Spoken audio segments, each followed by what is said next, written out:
What is going down, everyone? It's time for The Hype, Mojobreak.com, The Hype, episode 163 coming at you. We got a lot of stuff to talk about, a lot of things happening in the hobby. We're going to tackle some hot topics, including the Kobe redemption. People that are waiting on Kobe autos. Obviously, the tragic passing happened. Panini had an announcement. We're going to dissect that and go over some reactions. We're also going to talk Illusions football, Luis Roberts, and a few other topics. And what in the funky butt lovin' are you wearing? What are you talking about? That just decided to come to work like that, huh? It's cold. Oh, okay. So it's cold and the jacket. It's cold and I tend to drive fast. So shake and bake, baby. I just want to celebrate Chase Elliott's championship. What's up? Nice, what do you guys know about that on Sunday? You guys sitting there watching football. I'm watching NASCAR. Okay. I just thought you maybe got a bunch of sponsors that you're not giving us money for. It's a good point. Valvoline, Mountain Dew, Kelly Blue Book. I think a Mojobreak racing jacket is pretty much where it's at. Got a Hooters patch, Chevy. I got Hooters here. I got Mountain Dew. And two things I do love. I love Mountain Dew and I love Hooters. Or Kelly Blue Book. Kelly Blue Book's a useful. That's a useful one. And Napa, you know. Napa you know me. I like working on my car. I like wrenching stuff and screwing stuff in and hammering stuff, you know. Well, our first topic is going to be Illusions football, but I actually want to ask C-Rad, can you name 5 race car drivers? Because I don't know if I can. Dale Earnhardt. That's an easy one. Wait. Current. Junior. Not current. Oh, did he retire? Yeah. Oh. Years ago. Aaron Rodgers' girlfriend. She retired as well. That's Danica Patrick. Chase Elliott, what you just said. Chase Elliott's one. Ricky Bobby. That's, Ricky Stenhouse Jr. Ricky, yeah. Martin Truex. There you go. There's 2. Bill Elliott's retired. That's his daddy. Dan's daddy. You got Gray Galding. Panini sponsored. It's Gray. That's what I said, Greg. Oh, I thought you said Greg. No, Greg Galding. Kevin Newman or Kyle Newman? Ryan Newman. Ryan Newman. Something Newman, yeah. Kevin Newman. That's pitch all I for know. the Pirates. That's all I know, unfortunately. Well, we had a new release today. Football is quite underway, and it's quite the hot topic amongst the hobby right now while these rookies are performing. And we had a new release today, which is 2020 Illusions. And if you've been breaking or been watching Illusions over the past couple years, it's pretty much the same format. What I like about it most is for a group break format, you got 5 hits. So you do an inner case of 8 boxes, you get 40 hits. So a lot more of base than too. Yeah, a lot of base parallels. I know you haven't broken any yet, C-Rad, but what are you looking forward to with Illusions football? In general, you know, like Illusions started off real funny. As we know that's been breaking it for a few. It started off. They used to give you a encased base card. Yes, which back in the day, just the idea of like giving you an encased base card is very strange. That with its own packaging, but that may work now. True. Yeah. It actually would. Yeah. It would probably work better now than it did when it first came out. Yeah. So because if you got some Joe Burrow like encased uncirculated base card that's short printed. Could go for a lot. Yep, but then you go to the next step, and then when people like crack them out and like grade them, they're like, "This hasn't even been touched by anybody. Why is this not a Gem Mint 10?" We get into that whole issue.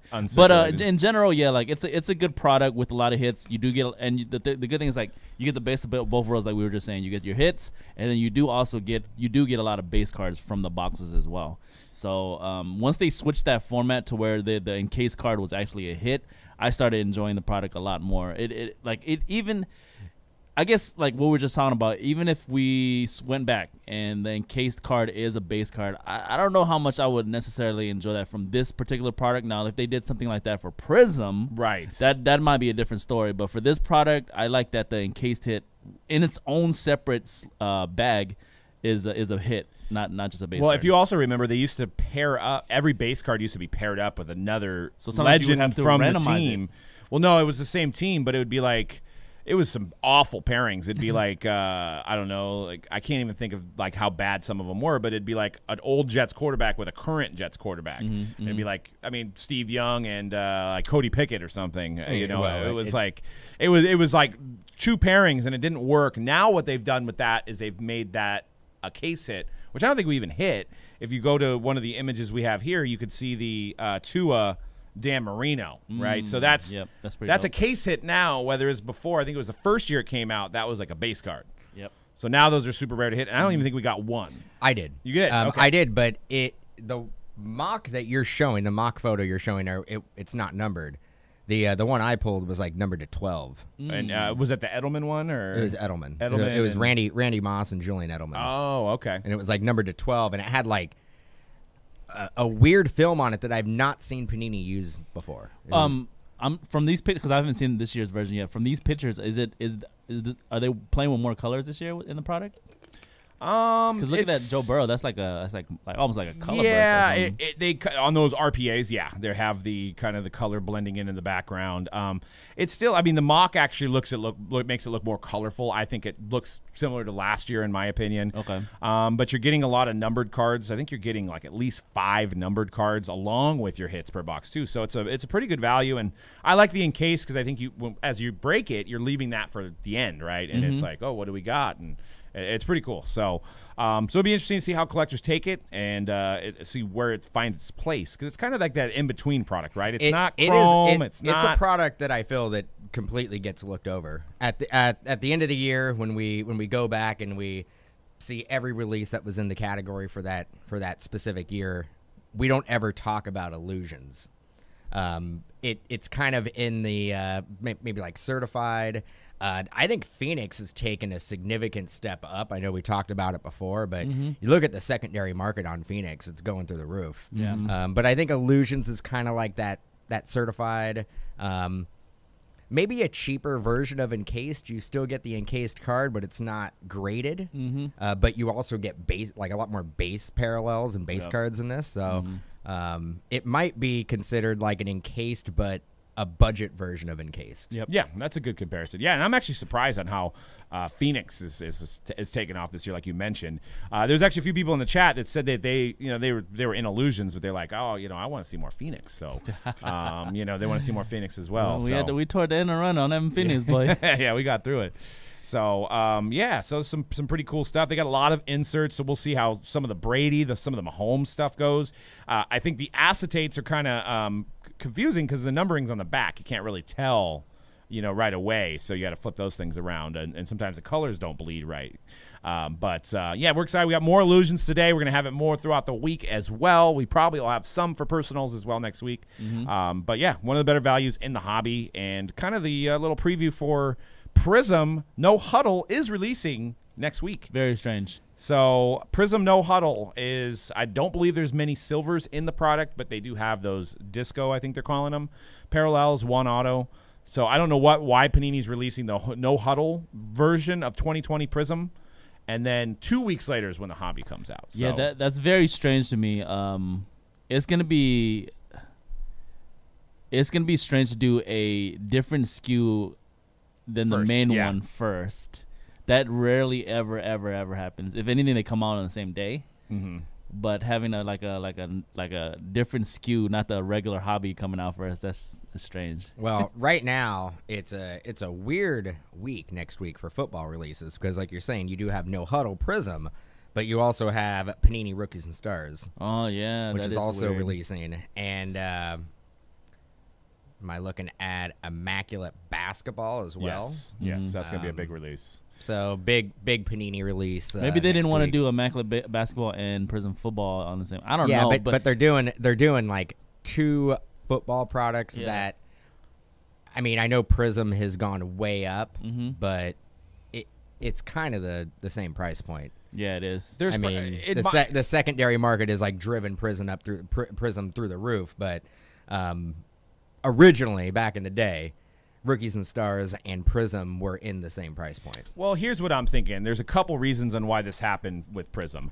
I think could be that they didn't finish all of it, but they finished the No Huddle first, so that could be the reason. Because there's going to be way less cases of No Huddle. There's going to be a lot less cases. Or if you think about it this way, from a business, from a monetary standpoint, you give people a little taste of it, and then that's going to drive up the price on the hobby cases, which they have more of, right?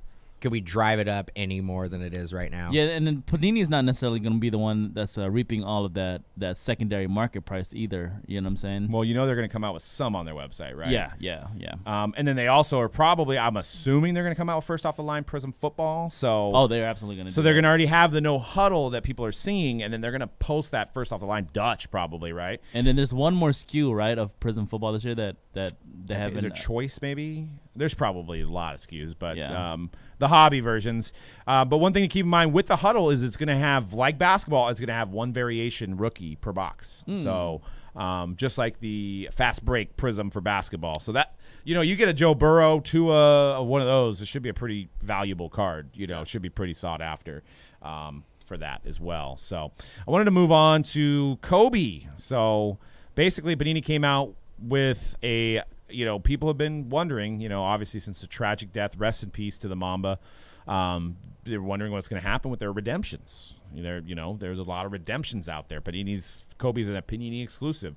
So they released a statement on yesterday, and I'm sure some of you guys have read this. But I want to read this, and we're going to dissect what this is. It says, to address customers who have Bryant autograph redemptions in the system but will not be receiving them because there are none remaining.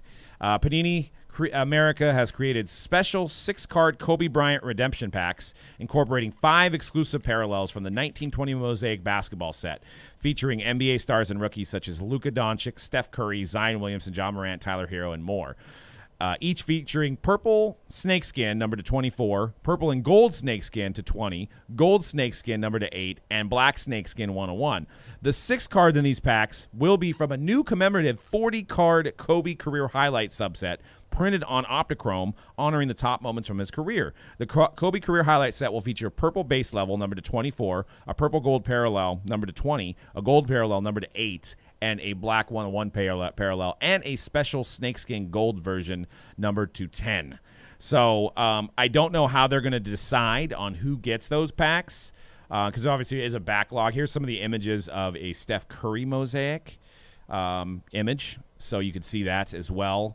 I think they look pretty cool. What are your thoughts before we go on to what some of the customers, what some of the people are saying about this? And I think they are going to still honor some of the redemptions. They're definitely not honoring any of the expired redemptions, but they're going to honor some of the ones that they have. Apparently, they do have some stickers, but they just have an outstanding demand of redemptions where they will not be able to fulfill them. They're going to be fulfilling them with some of these packs. So I wanted to get your guys' thoughts. I'll start with C-Rad here. What do you think about what they've done? Is this good enough? And what do you think about the cards going forward? I think with what, obviously with the Kobe passing, I think this is probably like the best case scenario, in my opinion. But how are they gonna? My question is, how are they gonna decide all the non-expired redemptions? How are they deciding? Is it like the more valuable sets? Are people gonna get those autos? I'm assuming that's what they're gonna do. These secondary mosaic cards, or these mosaic parallels in this set are gonna do very well on the secondary market because it's obviously a very special set that not everybody is gonna be receiving. So the packs themselves, if the people that receive them because they had outstanding redemptions, the people that receive them, they could probably. I think the packs are going to be somewhere between $800 to $1,000. Yeah, they're going to be significant, bro. They're going to be significant. So that's what I mean. It's like, well, put it in perspective. The Optic, I know it's a completely different product, but Optic, the Lucky Pack, those are like $800 and you get 2 cards, right? 2 cards, yep. And those are no autos. They are numbered to 8, but this you're getting more cards. More cards. You're getting a chance at a very special Kobe. A special Kobe. And the Kobe, that's going to be where the value is, I think. I think the value could be in the Jaws and the Heroes Curry's, and the Currys and the LeBrons and the Yeah, I mean, I think there's a lot of value in there, and I think it's going to be like $1,000 pack. Yep. To add to it as well, so it says it's been a difficult and somewhat unprecedented situation in the hobby because of many of these outstanding redemptions. They will unfortunately never be signed.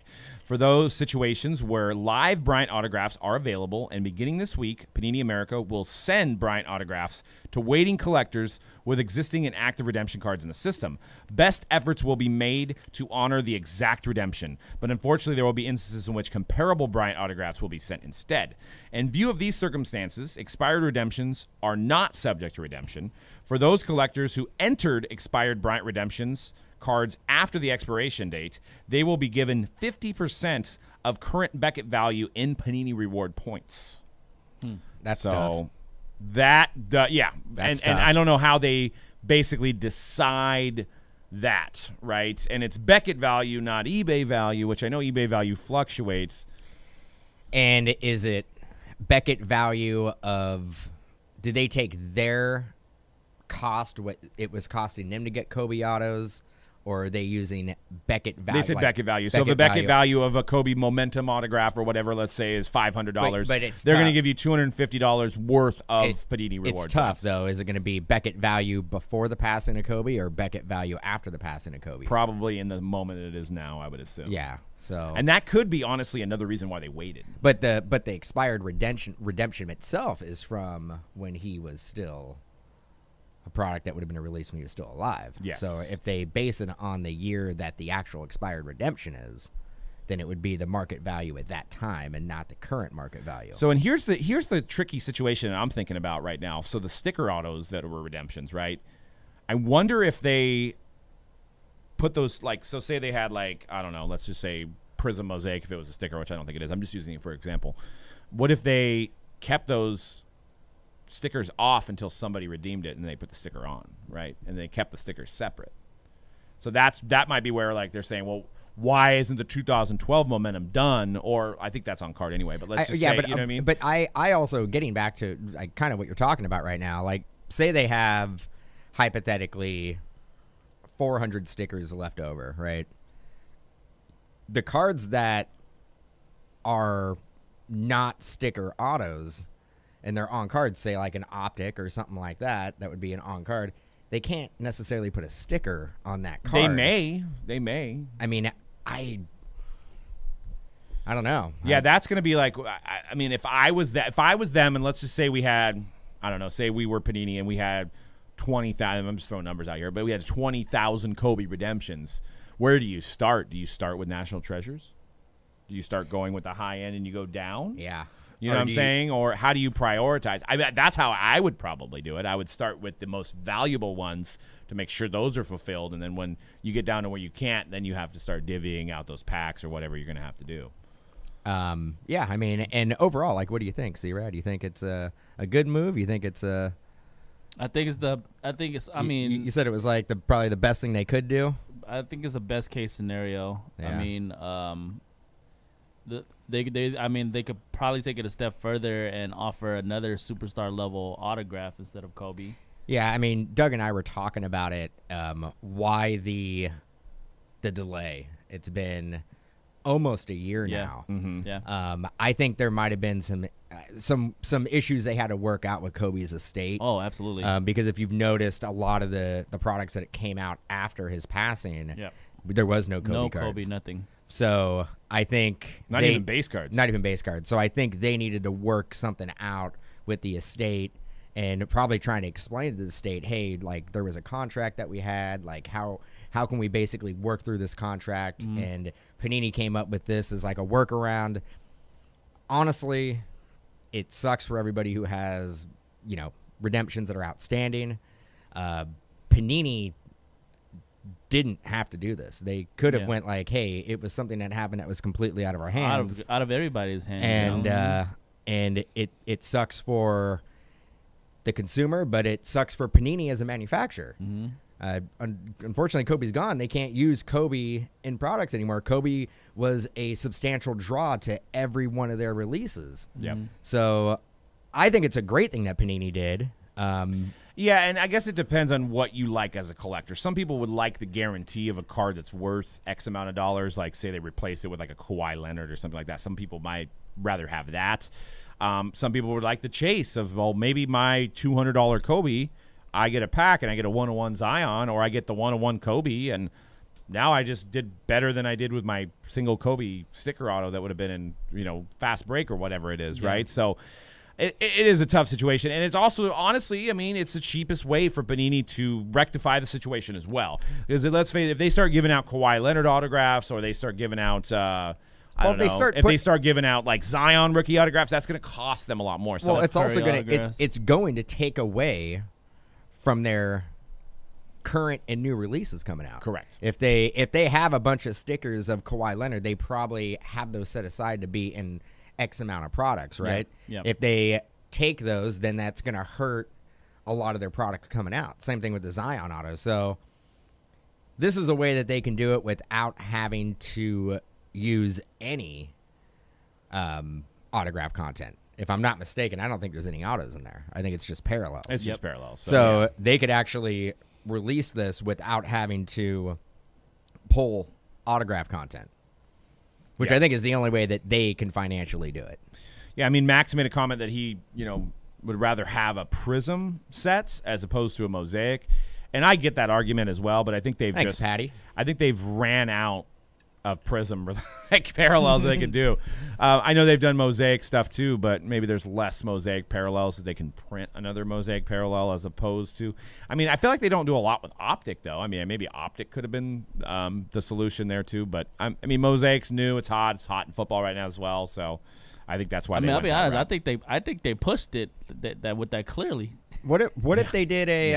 Oh, that's true. And we talked about this. What if they did one card, like a one card encased, kind of a clearly thing, or not a clearly, but trying to think of a product that they have. It's the Panini one-on-one or whatever they're coming out with. It's just like the Dynasty type. What if they did a kind of an optichromed over NT card, and it's just one card? And that would have been fair. That would have been really popular. And it's encased. Now, I mean, if it's like stamped to 99 and you have parallels of that, and they just use basically whoever was in the base of the NT, so they wouldn't have to come up with a new design. Yeah. I mean, you have an opportunity to get some of the rookies. You have an opportunity to get some of the vets and legends and stuff like that. So that's a good point. I mean, it also could, like, I look at it this way as an optimist. It could be they could give you a wild card point. It could be like we're sending out wild cards to all the people that had Kobe redemptions. So, I mean, like, it could be a lot worse. I look at it that way, too, right? Or it could be like, we're not doing anything. Sorry. Well, I mean, yeah, that's right. I mean, the worst thing they can do is we don't have to do anything. Yeah. And we're not going to do anything. I mean, Panini gets a lot of flack for, like, not doing anything for the customer and having terrible customer service. They really don't. I mean, I think this is a pretty stand-up thing for them to do. Absolutely. Yeah, like I said, it could be better, it could be worse as well. So, in my opinion, like from a consumer standpoint, if I had an outstanding Kobe redemption, like, I'm completely understanding, like, hey, I may not get anything at all. So to see like them come out with something like this, I'd be excited to get a pack of this. Yeah, you know I mean, it's going to be fun. I'm going to try to get some for an obscene amount, you know, just because I don't have any Kobe redemptions in the queue, but probably buy some from the secondary market, right? Yep. So I wanted to move on to some of the comments. There was some positive. There was some negative, of course. Probably more negative, but we picked some of the good comments. Well done, Panini, on Twitter. I think they did a good job, about as good as they could possibly do with the situation. Obviously not going to take another comment was obviously not going to take the place of a Kobe auto, but this is some incredible outside of the box thinking, and they look awesome. And then some of the negatives. So you're telling me my $1,200 plus. Make sure you put the plus in there.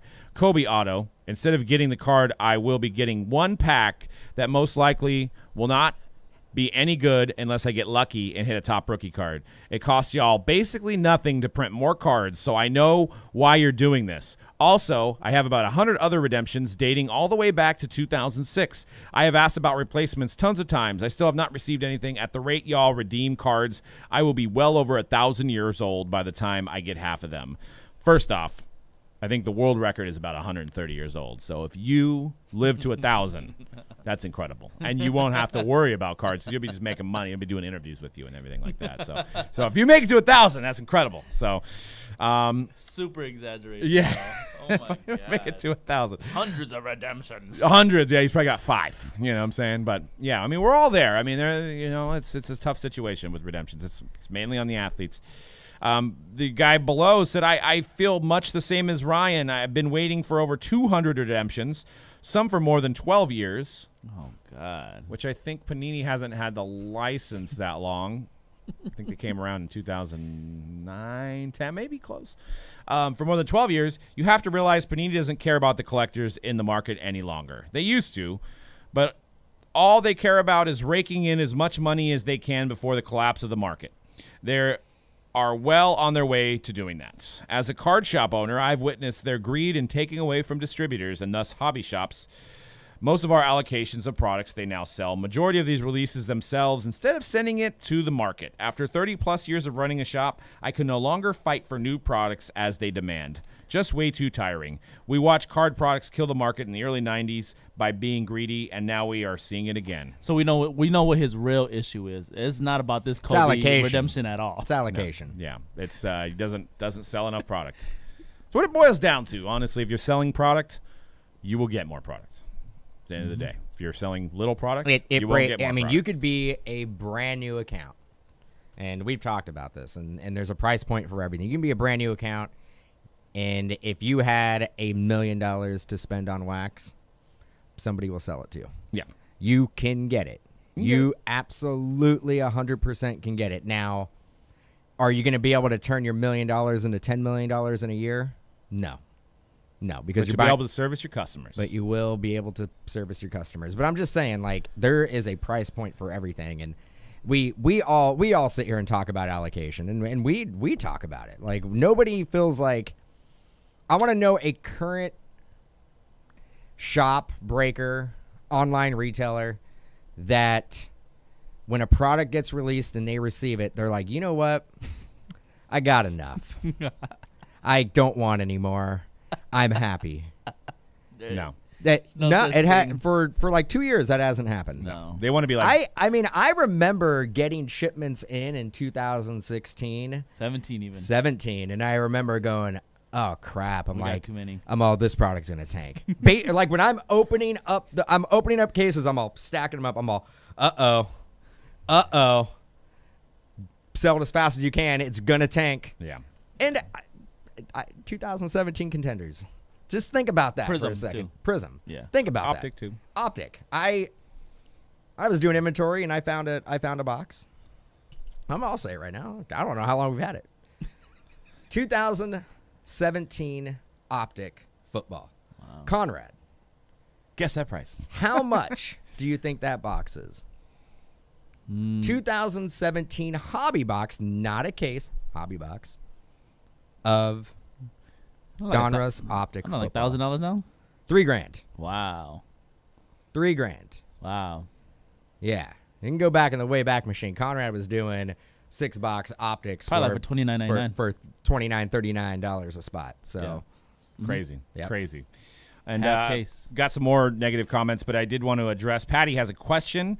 I did mean to jump in late, but I have a question for you guys regarding saturation. Do you think it hurts the market that basketball, for example, they keep coming out with the same cards under different names? I think if the market was smaller, it would, absolutely. But I think we see so much demand right now that it's healthy enough to sustain all the releases they're coming out with. Yeah. But I can't tell you 10 years from now if clearly Donruss is going to be the one people want. I can't tell you if Optic Contenders is going to be the people, So that is, I can tell you that Prism's probably safe. I can tell you that National Treasures RPAs are probably safe. But it's, it just depends on what people latch onto. But as of right now, people want to pay and buy these cards. There is less supply compared to the demand. Yeah, currently. And I'll also add to that just a small thing, is that that is generally a question that people has had every single year that I've been back in the hobby since 2013, and every year like they add more and more new SKUs. And it's still a question that gets asked, like, is this too much? Is this too many different SKU? Like, is this too many products? I mean, again, just been doing inventory, and There's too many. There's too many. There's too many. There's too many different variations of one release. Right. And that's what kills me. It's the Panini Prism, Panini Fast Break Prism, Panini Prism Choice, Panini Prism Retail, Panini Prism Fanatic. You may say that because you've been beaten down on the inventory aspect of it all, but were any of those below original pre-sale? No, but they're not. That's not. the point. They're not. But from a collector who may not be hip to every single variation of that, it's confusing. How do I know the difference? I live and breathe this stuff, and I was asking you. I'm like, hey, what's that red select box? And you're like, I don't know. And I'm like, what's the green box? And you're like, I don't know. It's probably because I'm the one that mostly does the best. I mean, but still, I knew one was T-Mall, I knew one was hobby, but there's no. It doesn't say on there. But we do this literally every day of our lives, and we can't tell the difference. Yeah, I think that's where like we have too many. It's gone too far. We need to like just make more, if you need to, of one SKU. Make more select, and don't make the T-Mall. I disagree there. I disagree because then you have you get a number of the golds to 700, 25, you know, or 25 for that matter. Dude, I remember getting an RPA number to 1500. Oh, the good old days. Topps Platinum Baseball. Yeah, I tell you what, it don't feel good though. It does. It doesn't feel good when you look at how much that sells on eBay either. No, but if it was it would not matter. If it's a Zion RPA number to 1500, it wouldn't matter. It'd still sell for stupid amounts. No, but you're right in certain instances. But if they numbered silver prisms, they would sell for significantly less. Oh yeah. They should though.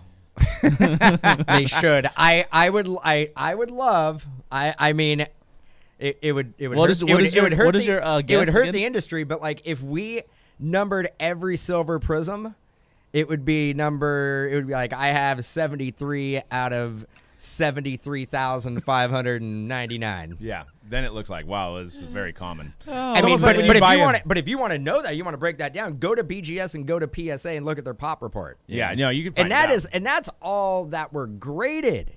Yeah. That's all that was graded. Like throwing your money.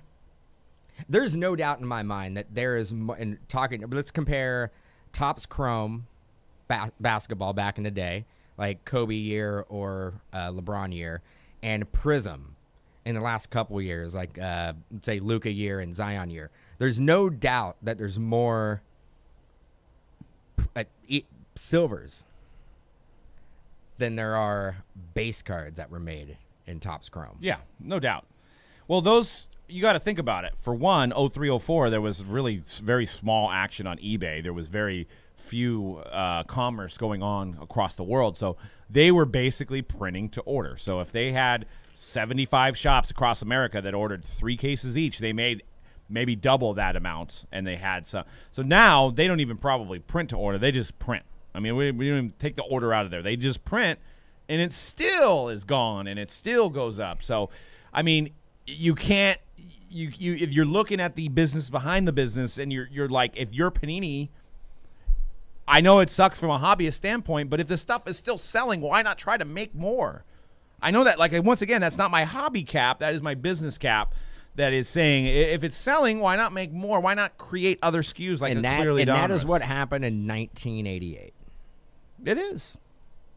It could happen. Look at that. I didn't even know, but 1988 pack. That could happen again. It could happen again. We're on the path of it happening. And that's again. why I guess you have to educate on what, if you're looking at it from an investment, if you're investing in a big card, you need to look at which one you're buying and maybe not spend a lot on a clearly Donruss 101 as opposed to a Prism 101. All manufacturers, and when we got into this 2010, like they were pretty much all print to order. Pre-orders would come in, and they would base how much they're going to make on the pre-orders. Yeah. I think certain manufacturers still run that way for the most part. Certain ones. I think certain manufacturers are like, we literally can't print enough. And it comes to your point, like it's a fine line. Like we're going to hit to a point where they're like, well, Printed too much of that one. Yeah, they're gonna find out. We're gonna. I mean, there's no doubt in my mind that we are gonna find out. And I am 2014 Topps Chrome. I'm gonna call it. I'm gonna call it. We are gonna find out how much is too much in the 2021 basketball. There's gonna be a product where we're gonna be like, that was too much. I disagree. Yeah, I don't think we're gonna find out in this next basketball year. We will. No, I mean, mark my words, we will. I think we're gonna find out soon, like within the next few years. I just don't think it's gonna happen next season. 2021 basketball. I'm saying 21-22. No, the 21-22 NBA Class draft is pretty good too. Yeah. Yeah, they're supposed to be really good compared to 2021. And I don't want to be like a downer because I hope this doesn't happen, but like all signs point to possibly stuff not opening up across the America for the next until year. like November-ish. So at that point, people are still going to be inside. Still going to be doing their hobbies. They're not going to be able to go to trips to Hawaii and all this other stuff, spend their money that way. So I think in that sense, for the next year, we're protected if that does happen. Like I said, I hope it doesn't happen because I have trips booked and I don't want, I'm trying to go places, bro. Yeah, exactly. But I'm saying, in a sense, the negative of COVID has propelled this industry where it's at. And if COVID continues and keeps us indoors, people are going to be playing the new Xbox or they're going to be buying cards. I mean, how many more people came in because they're at home looking at Instagram and seeing their buddy pull a $10,000 card, or hearing the story about the LeBron that sold for $1.8 million, or hearing the story about the Honus Wagner that we talked about last week that sold for over $1 million. Or Charizard selling for $200,000. Yeah, Pokemon box is selling for $200,000.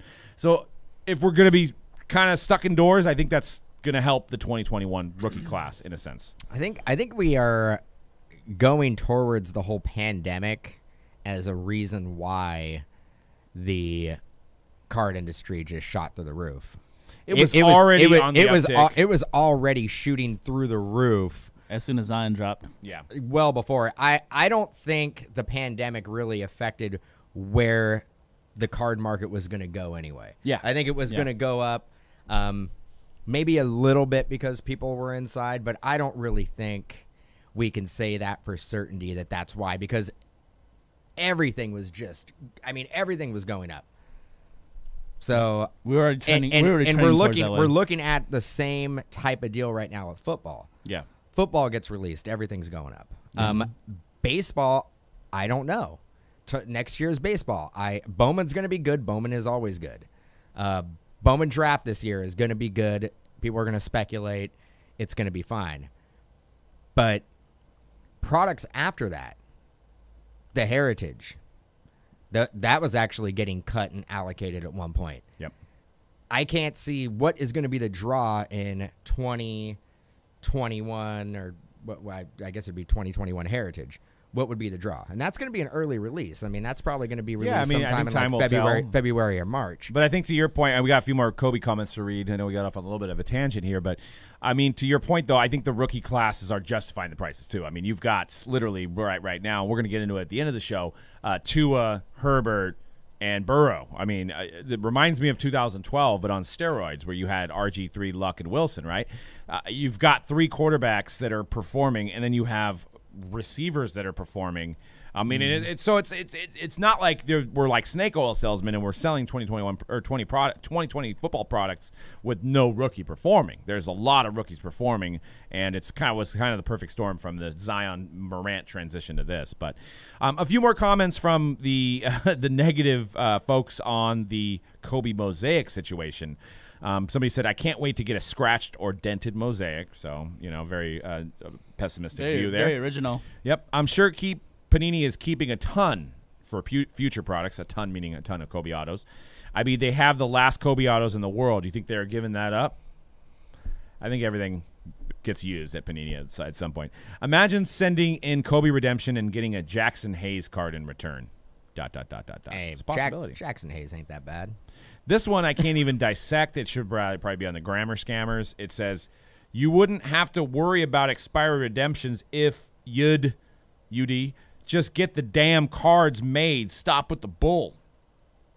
Space. Panini rewards and the 50% value is you trying to cheat people and get away with it.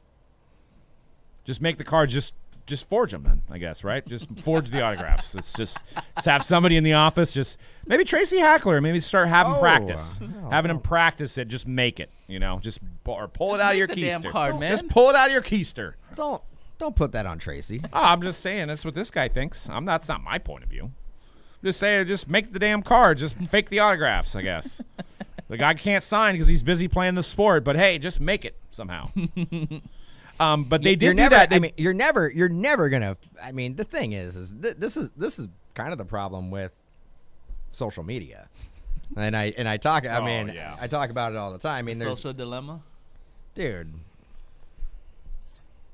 Yeah, you don't have to think before you start typing. You don't have to. See, and I do that too much. I don't know about you guys, but I'll like type something out and I'll reread it and I'll be like, nah. And then I'll delete. Type something out and be like, nah, delete. Really, and then sometimes I do that. I do that with text messages. I'll be like, type, no. Type, no. And then I just go, you know what? I'm just not going to put. That's what I do. I'm not going to respond.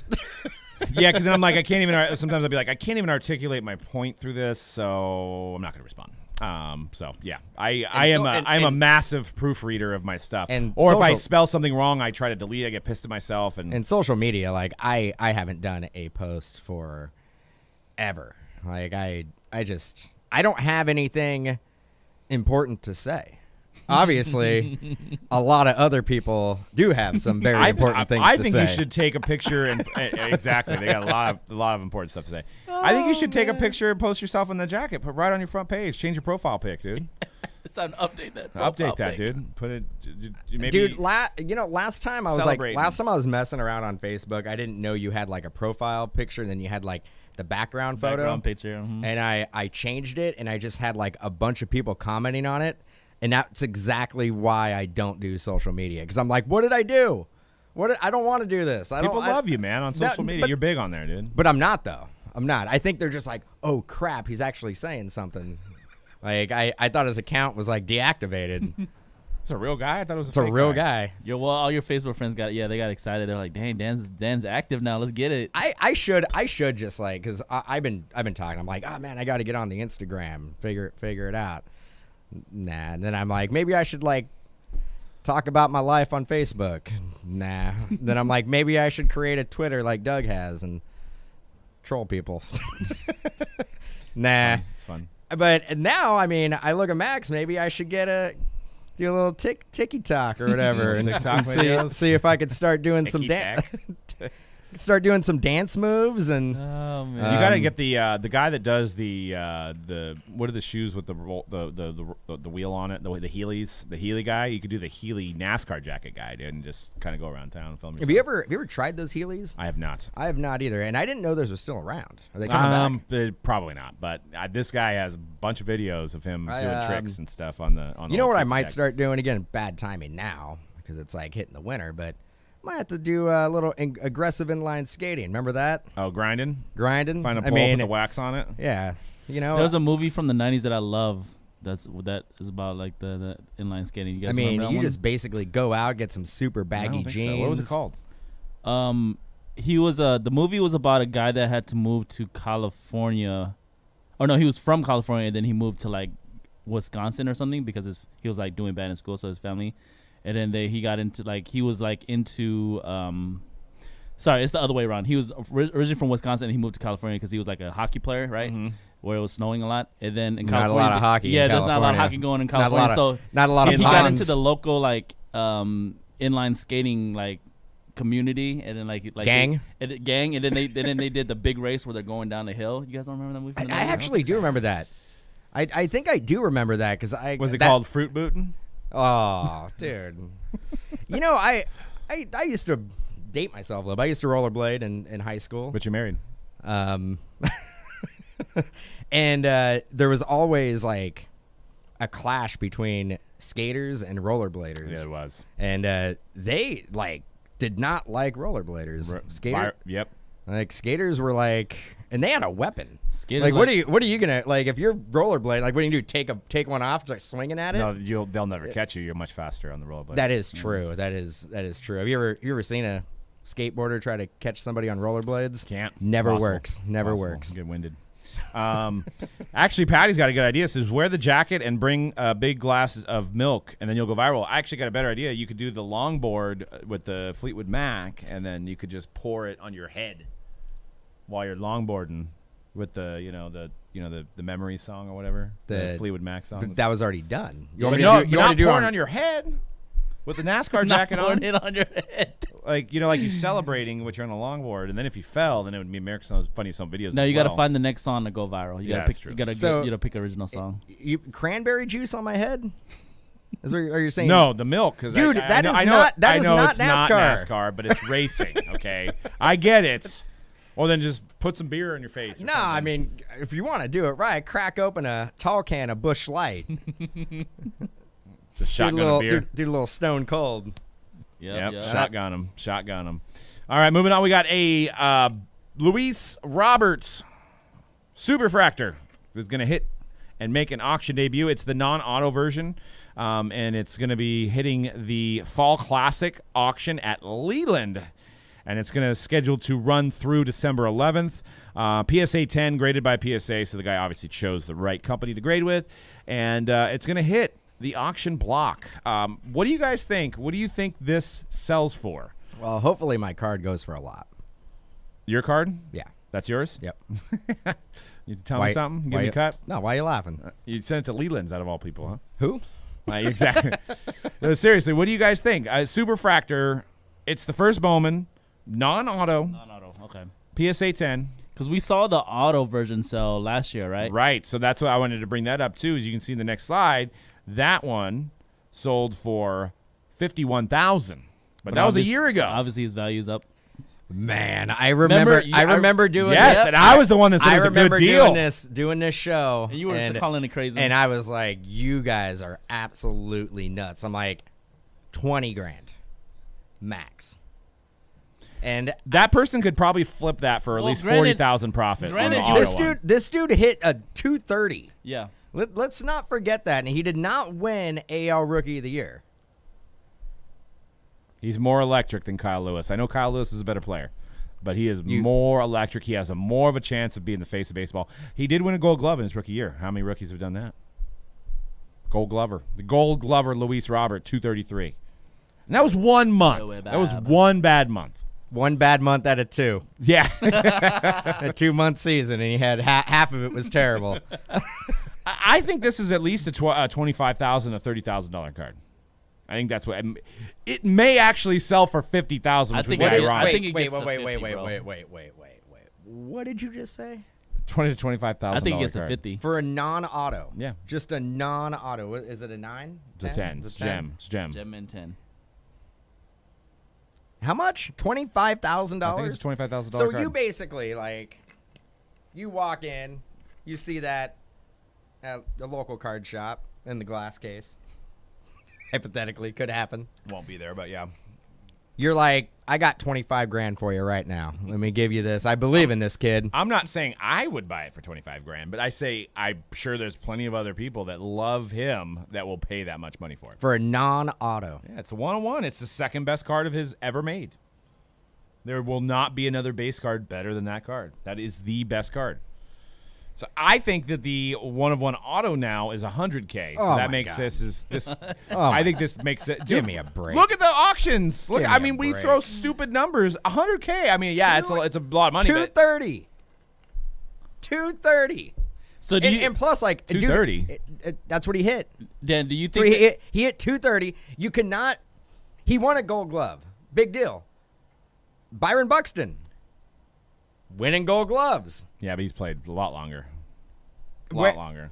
Yeah, do you think the auto that sold for $50K last year, do you think that sells for would sell for $50K now? Or you think it's worth less? I think it would sell for more. My point. But I don't think it should. Yeah. I think that people are out there who would speculate and go based solely on exit velocity. Well, because last year batting average, which I think batting average is pretty important. Yeah, last year, like you had a point because he hadn't played yet, right? But this year, you got to see him play. Yeah, and he's good, but I don't think in 3 years we're going to be like, he is a top tier player, top 5 player in the league, I don't think we're going to be there. I don't think that's where he's at.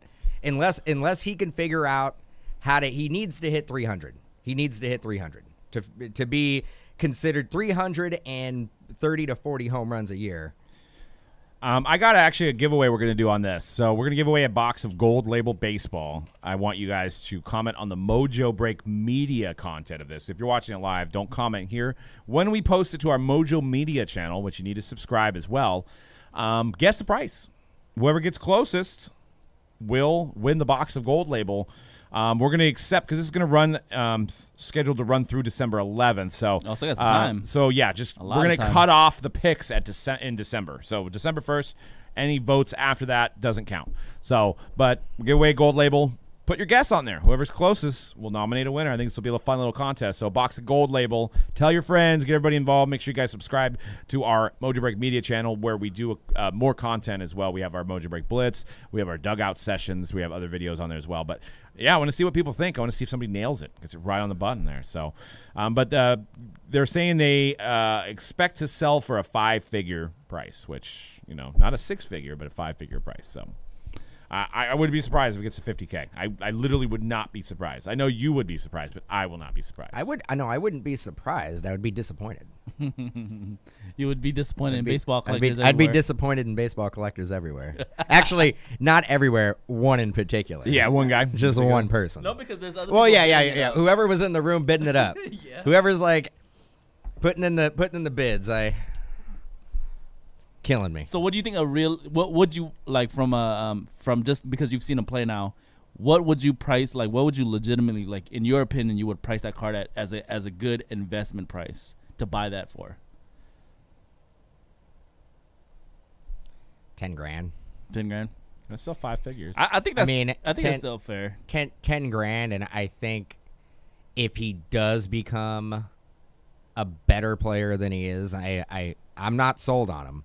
But I think he needs to strike out less. He needs to hit for better average. Well, there's also, I didn't even think about. I think it could be a $20,000 card, but he has to put together 2 to 3 years of all-star caliber numbers. Mm-hmm. Think about it this way: we are in what we call the parallel era.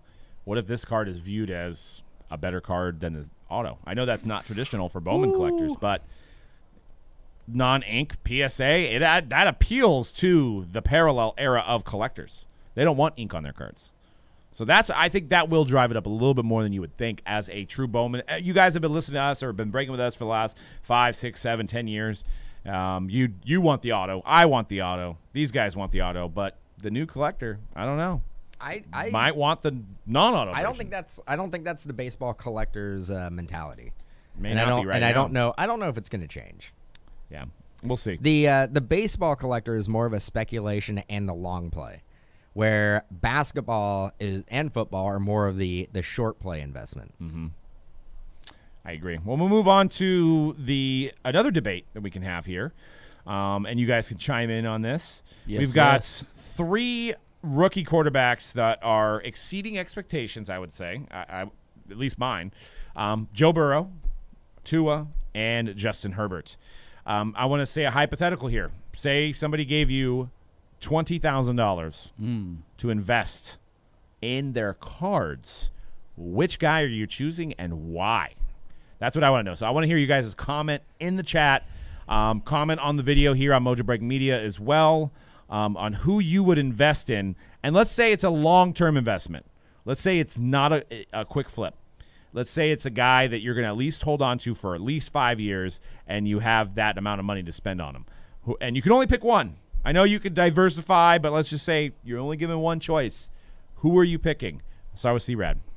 I'm going with Tua Tagovailoa, and my reasoning is because, one, I think the Miami as a franchise has been proven to be, even though they didn't win Super Bowls with Dan Marino, they have been proven to be a franchise that can put together winning seasons, compared to maybe I know there's rumors coming out that they're like trying him out this year and they're thinking about going after another quarterback next year, But from what I've seen in 2 games, Tua's looked pretty good, and somebody that can carry that franchise. I like that he is unorthodox. He throws with his left hand. He's mobile as well.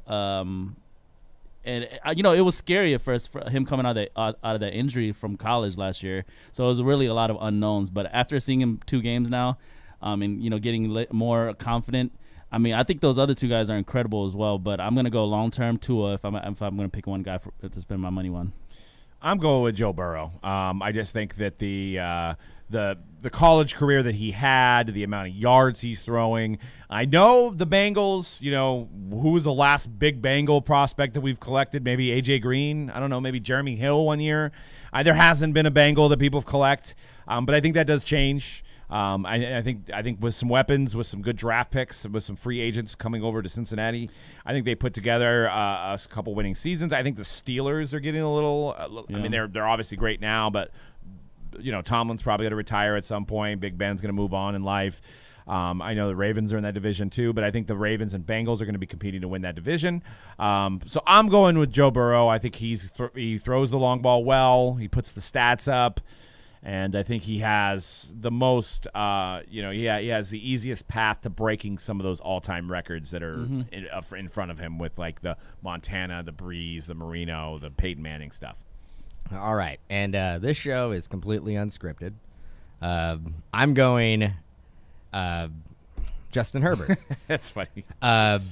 Because it's funny because I had no idea we were even going to talk about this topic. Doug probably knew where I was going, but he probably didn't know where C-Rad was going. No, you didn't. I did not. Yeah. Herbert, the poise he's shown as a rookie, doesn't make a lot of mistakes, super pro ready, only going to get better.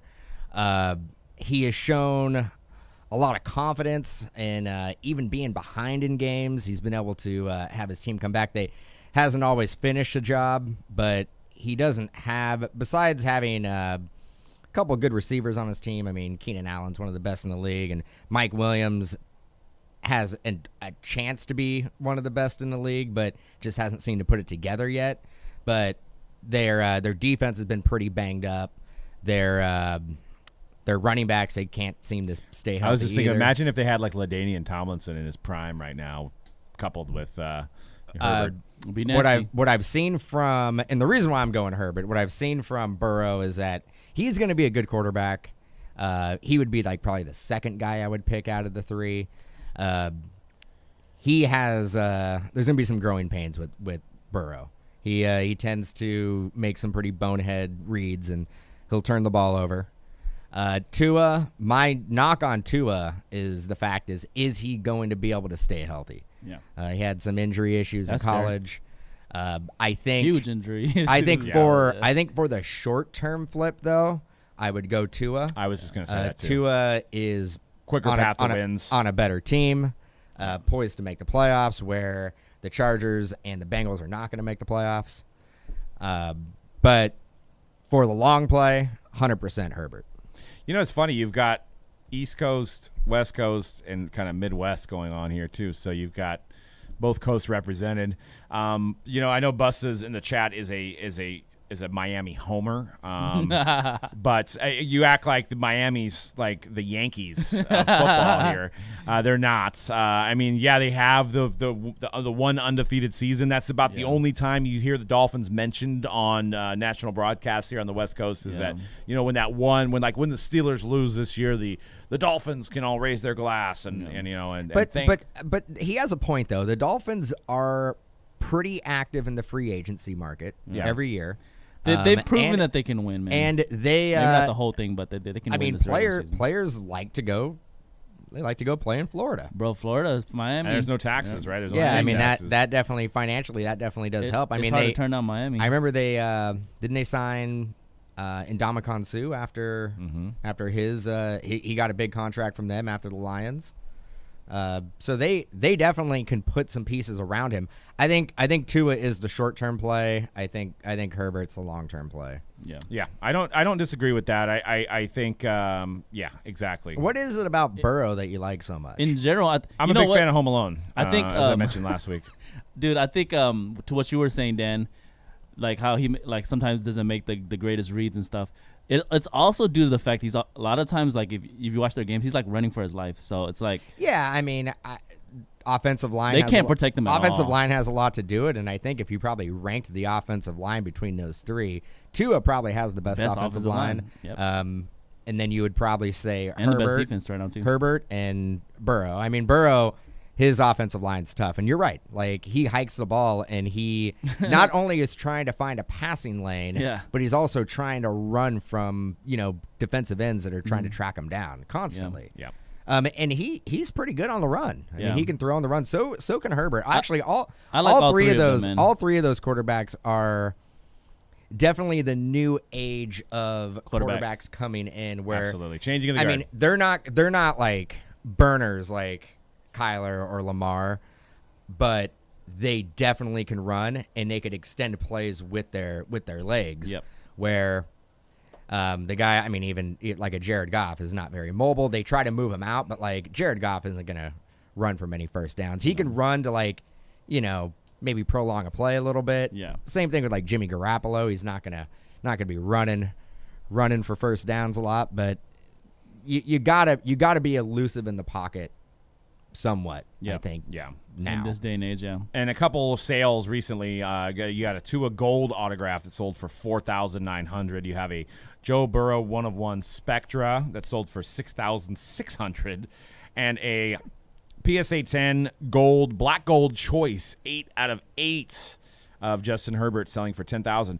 It actually looks like Justin Herbert's cards are selling for more at the moment. Yeah, I think he's the highest right now. Yeah, initially it was Burrow, and now it seems to be Herbert. But so we're running out of time. I did want to mention, because in lieu of Tua being a left-handed quarterback, which I know you guys are all, I'm a fellow left-hander, but I know you guys were watching football just like everybody else and go, that's kind of weird how he goes to that one side and throws it, with his left hand. I wanted to go over some of the bigger left-handed athletes to ever play their sports. You got Wayne Gretzky, the great one. You've got James Harden, and you've got the great Barry Bonds. But when it comes to quarterbacks, really hasn't been a long lineage of left-handed players. You've got Steve Young, probably the greatest left-handed player of all time. You've got Mark Brunell. I don't know what you could say about Mark Brunell. Serviceable starter for the Jaguars with Fred Taylor years. Yeah, he brought the Jags to an AFC championship That's game. true. He did. That was funny though. But I want to hear you guys' pick a favorite left-hander of all time. You get them more in baseball, I think, than you get in the other sports. But watching Tua, it's funny to watch him roll out the other way and throw off of his other foot and throw with that other hand. It definitely looks a difference. So, but that's all we got for today's show. I would like to thank you guys for tuning in. Follow us at Mojobreak _com for breaks on Twitter. Also, we have our Mojobreak media channel, which is at MojobreakM. Same on Instagram as well. And make sure you hit subscribe here, as well as our Mojobreak media channel as well. So, and make sure you enter in on that giveaway, that gold label giveaway. Make your guess on that Luis Robert Superfractor price. But that's all we got. So stay tuned for more illusions. We got some WNBA Prism. There's lots of stuff going on in the feed. So we're going to take a few minutes, and we'll be back live to break some product for you guys. Peace.